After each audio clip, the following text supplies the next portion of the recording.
आज की इस वीडियो में हम बात करने वाले हैं डाक विभाग के एक ऐसे नए आदेश की जिसका इंतजार काफ़ी समय से ब्रांच पोस्ट ऑफिस में काम करने वाले बीपीएम, एबीपीएम और दूसरे डिलीवरी स्टाफ कर रहे थे। अगर आपके पास अभी तक डिपार्टमेंट या आईपीपीबी की तरफ से स्मार्टफोन नहीं मिला है तो ये अपडेट आपके लिए बहुत काम की है। तो चलिए बिना समय गंवाए पूरी बात आसान भाषा में समझते हैं। दोस्तों 5 अगस्त 2026 को डिपार्टमेंट ऑफ पोस्ट्स ने एक नया आदेश जारी किया है। इस आदेश का विषय है BYOD यानी bring your own device scheme. अब सबसे पहले समझ लेते हैं कि BYOD आखिर होता क्या है। BYOD का मतलब है ब्रिंग योर ओन डिवाइस, यानी अगर विभाग ने आपको ऑफिस के काम के लिए स्मार्टफोन उपलब्ध नहीं कराया है तो आप अपना खुद का एंड्रॉयड मोबाइल इस्तेमाल करके डिपार्टमेंट का आधिकारिक काम कर सकते हैं। अब सवाल आता है कि अगर कर्मचारी अपना खुद का मोबाइल इस्तेमाल करेगा, इंटरनेट चलाएगा, कॉल करेगा, SMS करेगा तो उसका खर्च कौन देगा। यहीं पर इस नए आदेश की सबसे बड़ी बात सामने आती है। डाक विभाग ने साफ कर दिया है कि अब इस BYOD स्कीम को ब्रांच ऑफिसेस तक बढ़ा दिया गया है, यानी अब ऐसे BPM, ABPM और दूसरे पात्र डिलीवरी स्टाफ जिन्हें IPPB या डिपार्टमेंट की तरफ से स्मार्टफोन नहीं मिला है वे इस योजना का लाभ ले सकते हैं। अब सबसे ज़रूरी बात, इस स्कीम के तहत हर महीने कुल 500 रुपये का रिइंबर्समेंट मिलेगा। लेकिन ये 500 रुपये कैसे मिलेंगे? इसमें 300 रुपये स्मार्टफोन यूसेज के लिए दिए जाएंगे और 200 रुपये डेटा, वॉइस और SMS चार्जेस के लिए दिए जाएंगे। यानी अगर आप अपना मोबाइल ऑफिस के काम में इस्तेमाल कर रहे हैं तो हर महीने कुल 500 रुपये आपको मिल सकते हैं। लेकिन यहाँ एक शर्त भी है, यह सुविधा सभी कर्मचारियों को अपने आप नहीं मिलेगी। इसके लिए डिपार्टमेंट की तरफ से तय की गई एलिजिबिलिटी कंडीशंस पूरी करनी होंगी।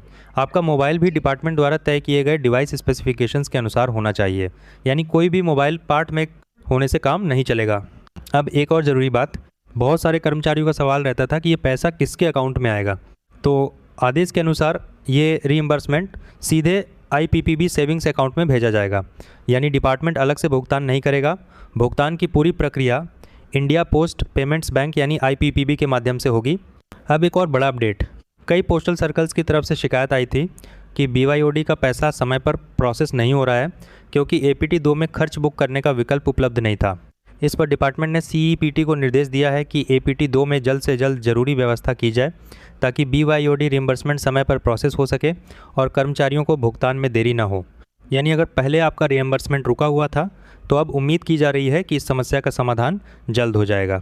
अब एक और बात ध्यान देने वाली है, डिपार्टमेंट ने यह भी साफ कर दिया है कि डिपार्टमेंटल पोस्ट ऑफिसेस और डिलीवरी सेंटर्स के लिए पहले से जो BYOD के नियम लागू हैं उनमें कोई बदलाव नहीं किया गया। यह नया विस्तार सिर्फ ब्रांच ऑफिसेस के पात्र कर्मचारियों के लिए किया गया है।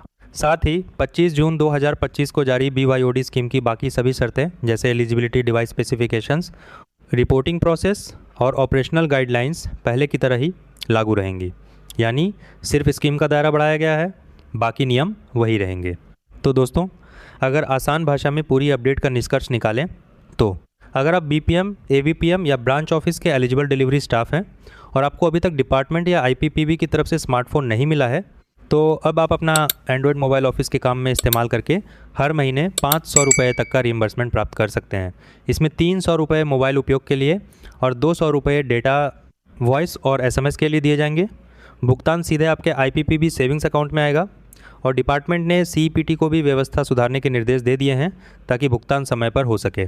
अगर आपको ये जानकारी उपयोगी लगी हो तो वीडियो को लाइक ज़रूर करें, अपने सभी BPM, ABPM और GDS साथियों के साथ शेयर करें